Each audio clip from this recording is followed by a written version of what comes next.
Trashy entitled mum, stories with instant karma. Here are 3 jaw-dropping tales of entitled mums who thought they could bulldoze their way through life, only to get served a heaping plate of instant karma. Buckle up for some serious drama, shady behavior, and satisfying comeuppances. Story 1. The entitled mum who tanked an IT startup. I'm a software developer at a scrappy little tech startup in Silicon Valley. Our team was tight-knit. Think late-night pizza runs, whiteboard brainstorming sessions, and a vibe where everyone's got each other's back. We were killing it, cranking out code for a hot new app that had investors buzzing. Business was booming, and our founder, Mike, was ready to scale up. But to focus on a new venture, he needed to hand over the reins to a new manager. That's when she walked in. Enter Karen, not her real name, but it fits. A middle-aged woman with a loud laugh, a perpetually frazzled demeanor, and a resume that sparkled like a polished trophy. She claimed mastery of Python, Java, and C++, fluency in Spanish, and experience running a Fortune 500 tech division. Mike was impressed by her glowing references and hired her on the spot. Big mistake. From day one, Karen was a disaster. She'd roll in at 10 a.m., clutching a venti Starbucks latte, only to spend 45 minutes a day working. If you can call aimlessly clicking through Excel sheets work, her coding skills, laughable. She knew the bare basics of Python and could name drop other languages, but couldn't write a single functional line in them. Her Spanish, limited to hola and gracias. Our sprint deadlines started slipping, clients were fuming, and our team's morale tanked. Karen's excuse for everything. I'm a single mom with 3 kids. I can't do it all. She'd leave early, show up late, and dodge accountability like it was an Olympic sport. At first, we tried to be patient. She was new, maybe she'd adjust. But by month 2, Karen's true colors shone through. She turned into a tyrant, barking orders like she was Steve Jobs reincarnated. She'd interrupt our coding sessions with pointless tasks, photocopying her expense reports, fetching her coffee, even scheduling her kids' dentist appointments. One day, she cornered me in the break room, her voice dripping with fake sweetness. "Rob, honey, I need a tiny favor," she cooed, batting her eyelashes. "My son's gaming PC crashed, and it's like a $2,000 rig. Can you swing by my place tonight and fix it?" I blinked. "Karen, I'm a programmer, not a PC repair guy. Why not hire a tech?" Her smile tightened. "Well, a tech costs money. But you're such a pal, I figured you'd do it for, say, a Snickers bar." She actually held up a candy bar from her purse. I laughed, thinking it was a joke. "My time's worth more than $1, Karen. You'd need to pay me, same as anyone else." Her face soured. "Oh, come on, Rob, I'm drowning here. Kids to feed, bills to pay. It's just a quick fix. Be a friend." "Friend?" I raised an eyebrow. "I'm not your free IT guy." Karen's eyes narrowed. "Fine, let's make this official. I'm your manager, and I'm ordering you to fix it. Refuse and I'll fire you with a reference so bad you'll never work in tech again." I stared, dumbfounded. "You think Mike's gonna let you fire his lead developer over a gaming PC?" She smirked. "Keep pushing and you'll find out. Start packing your desk." Furious, I stormed back to my cubicle. I was ready to quit. Headhunters had been blowing up my LinkedIn with 6-figure offers from bigger firms. Karen's reign of terror had already driven half our team to jump ship, and I was close to joining them. But before I could draft my resignation email, Mike showed up unannounced, his face grim. Apparently, Karen had been feeding him lies, blaming our missed deadlines on lazy, insubordinate staff while painting herself as the startup's savior. Mike called an emergency meeting, and one by one, we spilled the tea. We showed him her half-baked code, her fabricated reports, even screenshots of her barking ridiculous orders in our Slack channels. Karen lost it, shrieking that we were snitches and liars. then pivoted to sobbing about her kids and how she'd be homeless without this job. Mike wasn't buying it. He audited her work and found a trail of errors, misallocated budgets, botched client deliverables, even plagiarized sections in her reports. Karen was fired on the spot, her glowing references exposed as fakes. Mike replaced her with Tom, a chill, experienced manager who fit right in. Within weeks we were back on track and the office felt like a team again. Karma served piping hot. Story 2. The entitled mum who invaded my weekend. I'm a 15-year-old high school sophomore in suburban Ohio, a self-proclaimed PlayStation addict and proud only child. Last winter, my parents dropped a bombshell. They were heading to Chicago for a weekend to visit my aunt, leaving me home alone for 2 glorious days. For a teenager, this was the ultimate jackpot. Free reign to raid the fridge, crank my PS4, and live like a king. My only responsibility? Feed our tabby cat, Muffin, twice a day. Easy peasy. Friday was pure bliss. I stocked up on Doritos, Mountain Dew, and frozen pizzas, invited my buddies over for a Call of Duty marathon, and capped the night with a late showing of Spider-Man: No Way Home at the mall. Back home I was still wired, so I fired up God of War for a quick session before bed. Around 10 p.m, a loud knock jolted me from my game. Thinking one of my friends forgot their phone, I opened the door and froze. Standing there was a disheveled woman, maybe 40, with 2 kids clinging to her. She was sobbing, mascara streaking down her face, rambling about her abusive ex-husband hunting her down. She said her best friend, my neighbor, Lisa, had kicked her out, leaving her and her kids with nowhere to go. My heart sank.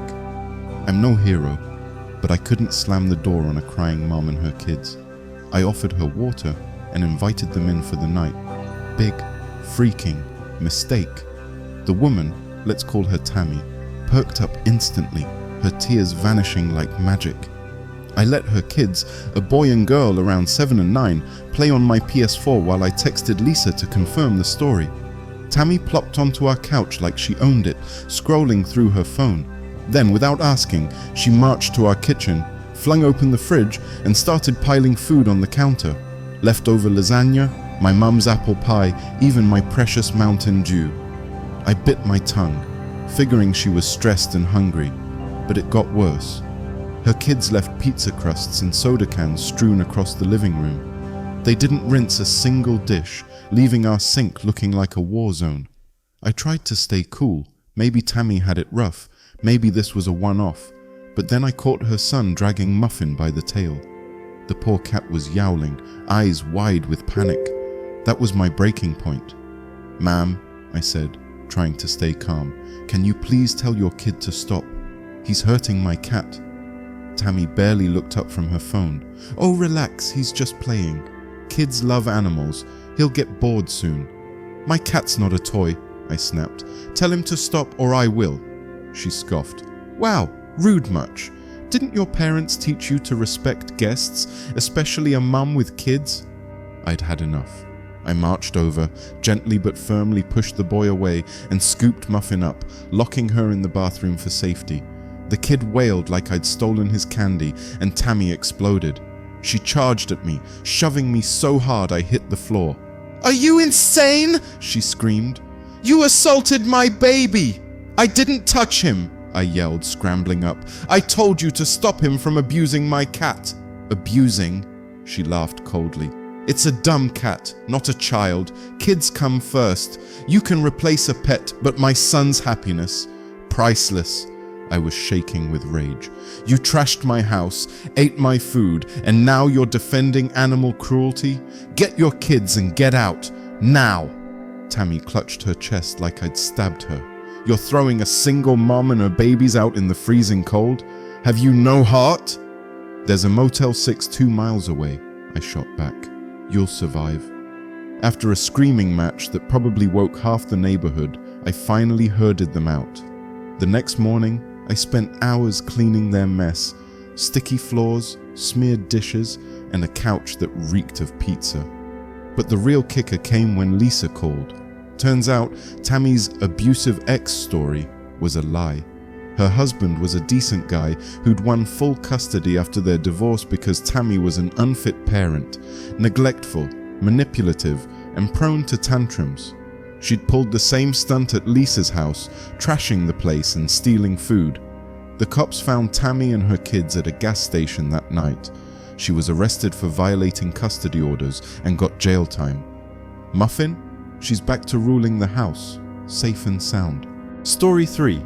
The entitled mum who ruined Thanksgiving. I'm an 18-year-old college freshman from rural Pennsylvania, but this story goes back to Thanksgiving 2023, when I was 16. I was raised by my grandparents after my parents died in a car crash when I was a baby. I've also dealt with chronic migraines and IBS since I was little, which can knock me out for days. When I'm flaring up, I hole up in my room with a do not disturb sign, a big neon pink poster on my door that's impossible to miss. Only my grandma's allowed in, bringing me soup or crackers when I can't move. That Thanksgiving was a nightmare. We were hosting a big family gathering, with relatives driving in from all over. Among them was my Aunt Cheryl, my mum's cousin, a woman infamous for her drama queen antics, and her 2 hellion kids, Timmy and Lila, ages 8 and 6. My grandparents warned me to steer clear of Cheryl, but I figured my locked room and sign would keep me safe. Wrong. The day started rough. I woke up with a splitting migraine and an IBS flare-up that left me curled up in bed, praying for sleep. The house was buzzing with guests, laughter, and the smell of turkey wafting upstairs. I was drifting off when a loud bang snapped me awake. Timmy had picked my lock, who teaches an 8-year-old that, and burst in, eyes gleaming. "Whoa, sick room!" he squealed, eyeing my gaming PC. "Let me play! It's boring with the grown-ups!" "Timmy," I groaned, head throbbing. "Read the sign. You can't be here." "But I want to play," he whined. "You're so mean." "I'm sick," I said, voice shaking. "Please leave, now." "Nope."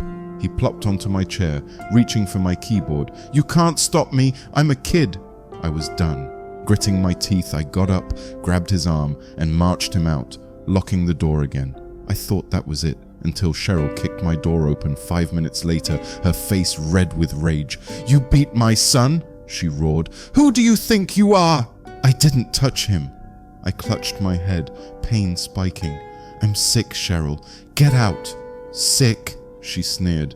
"My Timmy's traumatized. You think your little headache trumps my kid?" "I didn't hit him," I shouted, "and nobody's allowed in here. Leave." Cheryl laughed, stepping closer. "This is my family's house, you brat. I go where I want. Apologize to my son, or I'll make you."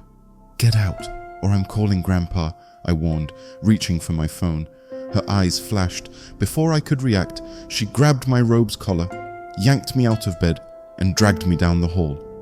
In the living room, with every guest staring, she shoved me to the floor, hiked up my robe, and started spanking me like I was a toddler. I was 16, mortified, and sobbing. Not from the hits, but from the humiliation and my migraine exploding. The room went silent. Then my grandpa, a burly retired farmer, stormed over. Without a word, he pulled Cheryl off me, grabbed her by the arm, and hauled her out the front door. She stumbled onto the porch, stunned, then started shrieking insults, calling us trash, cursing our cursed house. Grandpa slammed the door in her face. Later, curled up with an ice pack, I told my grandparents everything. They were livid and filed a police report. In court, we learned Cheryl had a history of abusing her kids, using corporal punishment to discipline them. The judge stripped her of parental rights and ordered her to pay me $5,000 for emotional distress. That Thanksgiving still stings, but knowing Cheryl got what she deserved, that's my silver lining.